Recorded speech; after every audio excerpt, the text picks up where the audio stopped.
Hello friends, one plus not CE5 இந்த phone எப்படி இருக்குது, வாங்கலாமா வேண்டாமா, கொடுக்குற காசுக்கு ஒர்த்தாக இருக்கா அப்படின்னு சொல்லி இந்த வீடியோவில் பார்க்கலாங்க. இந்த வீடியோ ஸ்கிப் பண்ணாமல் பாருங்கள். நீங்கள் நம்ம சேனலுக்கு பார்த்தா முதல் தடவை வரைக்கும் நம்ம சேனலை மோடிட் பண்ணுறதுக்கு சப்ஸ்கிரைப் பண்ண வந்துடாதீங்க. சப்ஸ்கிரைப் பண்ணிவிட்டு பக்கத்தில் ஒரு பெல் பட்டன் வாங்க, அழுத்தி ஆள் கொடுக்க வந்துடாதீங்க. ஃபஸ்ட்டு இந்த ஃபோனோட டிஸ்பிளேலேருந்து போயிடலாங்க. 6.7 இன்ச் AMOLED டிஸ்பிளே கொடுக்குறாங்க. கூட 120 Hz ரிப்செட் கொடுக்குறாங்க. பிரைட்னஸ் லெவல் வந்து 4000 nits கொடுக்குறாங்க. ஓகேங்களா, அதான் 6.7 inch AMOLED display. AMOLED display வந்து பிக்சர் குவாலிட்டியில் கொஞ்சம் நல்லாவே இருக்குங்க. அடுத்தது 120 Hz ரிப்செட் கொடுக்குறதுனால நம்மளுக்கு ஸ்க்ரோல் பண்ணுறது மூவ்மெண்ட் ஸ்பீடு எல்லாமே ஃபாஸ்ட்டாகவே இருக்குங்க. ஓகேங்களா, அதெல்லாம் நல்லாவே இருக்குது. அதே மாதிரி பிரைட்னஸ் லெவல் அதிகமாக கொடுக்குறதுனால நம்மளுக்கு வெளிச்சத்தில் அவுட்டோர் யூசேஜ் அப்போ வந்து நல்லா பிரைட்டாகவே தெரியும் டிஸ்பிளே. ஓகேங்களா, அடுத்து 50 MPக்கான நம்மளுக்கு வைட் ஆங்கிள் சென்சார் கொடுக்குறாங்க, சோனி சென்சாருங்க. அடுத்தது 8 MPக்கான அல்ட்ரா எடுக்கிறாங்க.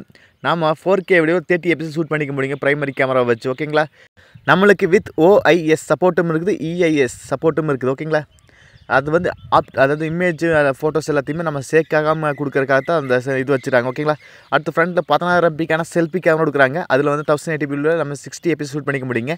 ஃப்ரண்ட்டில் 16 MPங்காட்டி ஒரு டீசெண்டான இமேஜ் குவாலிட்டி எதிர்பார்க்கலாம். ஓகேங்களா, அடுத்து 7100 mAh பேட்டரிங்க, நல்லா மேசிவான பேட்டரிங்க.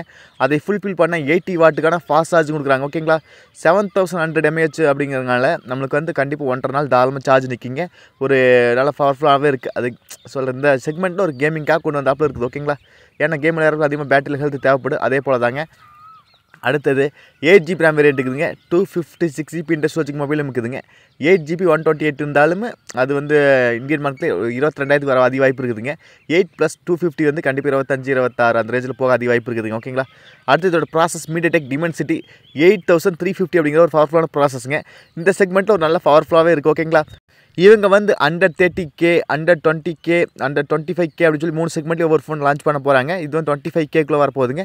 இது ஒரு நல்ல ஃபோன்னே சொல்லலாங்க. ஏன்னா ஒரு கேமர்ஸ்க்காக பேட்டரி ஹெல்த்து, அதே போல் நம்மளுக்கு ப்ராசஸ், அதே போல் டிஸ்பிளே எல்லாம் நல்லாவே கொடுத்துருக்குறாங்க. இது ஒரு under 25K, maybe launch ப்ரைஸாக 24K வருங்க. அடுத்தது போக போக நம்மளுக்கு வந்து 26 அந்த ரேஞ்சில் வரும். ஓகேங்களா, இது வந்து அடுத்தது நம்மளுக்கு ஜூன் 8 லான்ச் ஆக போகுது. இது வந்து Type-C தாங்க. அடுத்து Android 15 வரப்போகுது. இதில் வந்து நம்மளுக்கு பேட்டரி ஹெல்த் நல்லாவே இருக்குது, ப்ராசஸும் நல்ல ப்ராசஸ்ன்னு சொல்லுவாங்க. உங்களுக்கு இந்த ஃபோன் எப்படி இருக்குன்னு சொல்லி கண்டிப்பாக சொல்லுங்கள். நீங்கள் நம்ம சேனலுக்கு இப்போ தான் முதல் தடவை வரைக்கும் நம்ம சேனலை மோடிட் பண்ணுறதுக்கு சப்ஸ்கிரைப் பண்ணுறதுங்க. சப்ஸ்கிரைப் பண்ணிவிட்டு பக்கத்தில் ஒரு பெல் பட்டன் வருங்க, அதை ஆள் கொடுக்க மறந்துடாதீங்க. இது அது OnePlus Nord 5 அப்படிங்கிற ஃபோன் வந்து இதோட நல்ல பவர்ஃபுல்லான ஃபோனுங்க. இதோட அப்கிரேடாகவும் இருக்குது. அந்த ஃபோன் வந்து இதோட ஒரு 5000 அதிகமாக வருங்க. அந்த ஃபோனை பற்றி வீடியோ போட்டு செக் பண்ணி பாருங்கள். மீண்டும் ஒரு நல்ல பதிவு சந்திப்போம் நண்பர்களே. Bye, take care.